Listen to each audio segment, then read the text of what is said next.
Kejaksaan Agung berencana mengeksekusi putusan Mahkamah Agung untuk menyita aset PT Indosat Mega Media atau IM2. Eksekusi akan dilakukan pada pekan ini jika uang pengganti kerugian negara sebesar 1,3 triliun rupiah tidak dibayarkan oleh IM2. Lantas bagaimana dampak kasus tersebut terhadap industri telekomunikasi? Untuk membahas hal tersebut, kita simak wawancara bersama pengamat telekomunikasi Heru Sutadi yang akan dipandu langsung oleh Pangeran Punce dari Bursa Efek Indonesia. Silakan Punce. Ya, terima kasih Fani. Langsung saja kita berbincang dengan Pak Heru. Oke Pak Heru, untuk Anda sendiri pribadi melihat kasus IM2 ini seperti apa Pak? Ya, kalau kita lihat memang ini sejak awalan kasus yang memang agak sedikit aneh gitu ya. Karena betapapun persoalan ini adalah persoalan administratif telekomunikasi yang kita punya Undang-Undang 36 tahun 1999 gitu ya. Yang kemudian kok coba ditarik ke arah atau ranah dari Undang-Undang Tindak Pidana Korupsi gitu ya. Jadi memang sejak awal ini saya pikir bahwa betapapun kalau kita lihat kan model bisnis antara Indosat, IM2 merupakan model bisnis yang lazim antara penyelenggara jaringan dengan penyelenggara jasa. Karena betapapun memang tidak mungkin semua penyelenggara itu harus menjadi penyelenggara jaringan. Karena harus membangun jaringan kan high capital gitu ya. Sehingga betapapun memang seluruh dunia adalah ada penyelenggara jaringan, penyelenggara jasa, dan memang penyelenggara jaringan itu wajib memberikan atau bekerjasama dengan penyelenggara jasa agar jaringannya itu bisa dipakai oleh penyelenggara jasa gitu ya.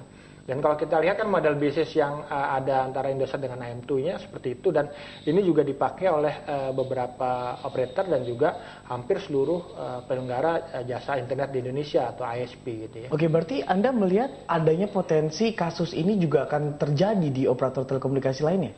Iya betul, karena betapapun memang ini model bisnis yang sama digunakan dan karena sama artinya bahwa ini adalah lazim. Undang-Undang 36 1999 melihat hal ini adalah hal yang lazim sepanjang yang pertama itu adalah penyelenggara jaringan mendapatkan alokasi frekuensi, dia itu mempunyai kewajiban untuk membayar pendapatan negara bukan pajak dalam bentuk BHP atau biaya hak penggunaan frekuensi pada negara gitu ya. Sementara penyelenggara jasa dia mempunyai kewajiban untuk memiliki izin gitu ya. Nah, kalau sementara dua kaitan dua jenis izin dan kewajiban dari masing-masing penyelenggara tersebut dipenuhi, saya pikir memang ini tidak ada potensi untuk dianggap sebagai merugikan negara tentunya gitu. Oke, walaupun kejaksaan masih tetap mengatakan ini adanya potensi kerugian negara bahkan sampai 1 triliun rupiah gitu. Ya. Nah, menurut Anda apakah saat ini bahkan Menteri Telekomunikasi yang baru itu Rudiantara sedang berkunjung ke tempat direktur dari IM2 ini ditahan. Menurut Anda apakah memang negara ini akhirnya harus turun tangan terhadap kasus ini? Karena juga sebelumnya, Menkominfo sebelumnya waktu pada saat Tifatul Sembiring ini mengatakan jika ini tidak ada masalah sama sekali gitu, masalah IM2 ini. Jadi kalau kita lihat memang ini upaya yang cukup bagus dari pemerintah gitu ya, karena betapapun persoalan Indosat IM2 ini menjadi sorotan di dunia internasional gitu ya. Saya beberapa kali menjadi pembicara di beberapa forum dan mereka selalu bertanya, mengapa hal yang dianggap lazim di seluruh dunia, kecuali negara-negara yang memang masih menganut monopoli gitu ya, hal yang lazim di seluruh dunia dianggap sebagai satu pelanggaran hukum gitu ya, dan kemudian ditarik pada pelanggaran tindak pidana korupsi. Katakanlah kalau misal ada pelanggaran, itu ditarik pada administratif telekomunikasi, di mana yang berwenang untuk menentukan bersalah atau tidak adalah Kementerian Komunikasi dan Informatika pada saat ini sebagai pembina industri telekomunikasi. Nah, ini kan waktu itu kan pas zamannya Pak Tifatul sendiri mengatakan ini tidak ada masalah, tidak ada kerugian negara gitu ya. Sampai kemudian kasus ini masuk pengadilan dan memang kita lihat kan dalam prosesnya itu memang banyak kesaksian yang tidak dipertimbangkan sehingga kemudian jatuhlah hukuman pidana terhadap mantan dirut IM2 gitu ya. Memang ini cukup disayangkan, dan kalau misalnya sekarang ada upaya pemerintah untuk kembali meluruskan kasus ini, saya pikir ini merupakan satu langkah yang positif agar terutama memberikan kepastian investasi gitu ya.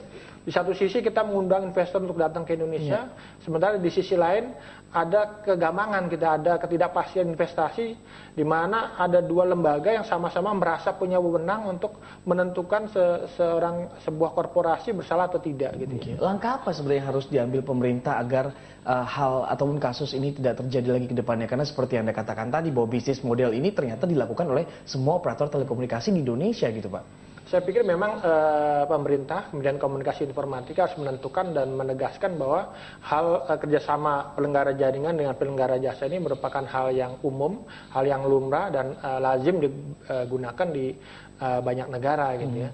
Dan juga kemudian mendorong apakah itu BPK, BPKP untuk memastikan ini kalau ada kerugian negara katakan kerugian. Tapi kalau tidak ada jangan dikatakan bahwa ini ada kerugian negara kan gitu kan. Sebab kan yang menjadi korbannya kan juga korporasi, personal dengan hukumannya yang tidak sebentar gitu ya. Itu yang saya lihat seperti itu. Oke, dampaknya sendiri terhadap industri telekomunikasi di Indonesia dengan adanya kasus ini apa, Pak? Ya sekarang ini industri telekomunikasi dalam ketidakpastian mereka was-was gitu ya. Karena selama ini yang dianggap setelah menjalankan apa yang disebut dengan atau sesuai dengan undang-undang yang ada, undang-undang, kemudian ada peraturan pemerintah. Bahkan dalam peraturan pemerintah nomor 52 tahun 2000 dinyatakan bahwa penyelenggara jaringan itu wajib untuk memberikan jaringannya untuk dipakai oleh penyelenggara jasa gitu. Jadi bukan kata boleh. Kalau boleh itu kan artinya kurang kuat, tapi ini wajib gitu ya. Sehingga bukan proses ini dilanggar, tapi memang ada sesuatu yang memang itu dibolehkan gitu oleh diwajibkan untuk disewakan pada penyelenggara jasa. Nah, ini yang kemudian juga mereka khawatir kalau misalnya juga di AM2-kan gitu ya.